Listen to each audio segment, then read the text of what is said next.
Welcome to my channel viewer. నేపథ్యం: తెలంగాణలోని సూర్యాపేట్ జిల్లాలో జరిగే ప్రసిద్ధ జాతరే పెద్దగట్టు జాతర. ఈ జాతరలో ప్రధానంగా గొల్లల సంప్రదాయం, గొల్లగాథ ఎంతో ముఖ్యమైనది.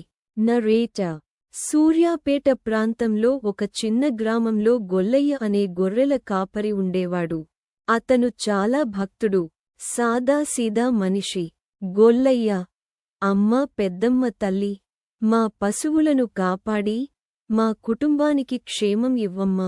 డబుల్ కోటేషన్: లక్ష్మమ్మ, నువ్వు ప్రతిరోజు తల్లిని ప్రార్థిస్తున్నావు, తప్పకుండా ఆమె మనమీద కటాక్షం చూపుతుంది.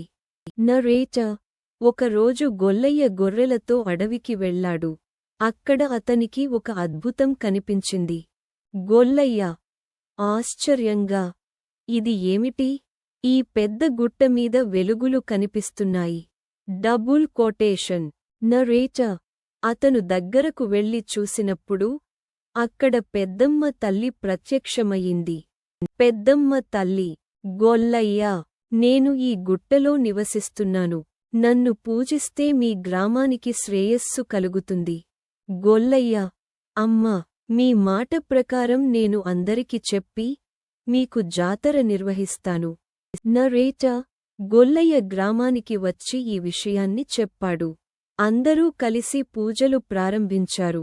పూజారి: ఇది సాధారణ గుట్ట కాదు, ఇది పవిత్ర స్థలం. ప్రతి సంవత్సరం జాతర జరపాలి. గ్రామస్థులు: అవును, పెద్దమ్మ తల్లికి ఘనంగా జాతర నిర్వహిద్దాం. డబుల్ కోటేషన్: నరేటర్: అలా ప్రారంభమైనదే పెద్దగట్టు జాతర. గొల్లగాథ: అప్పటినుంచి ప్రతి సంవత్సరం వేలాది మంది భక్తులు ఇక్కడికి వచ్చి తల్లిని దర్శించుకుంటున్నారు. ముగింపు సందేశం: ఈ కథ మనకు చెబుతుంది, భక్తి ఉంటే దేవుడు తప్పకుండా ప్రత్యక్షమవుతాడు. సంప్రదాయాలను కాపాడటం మన బాధ్యత.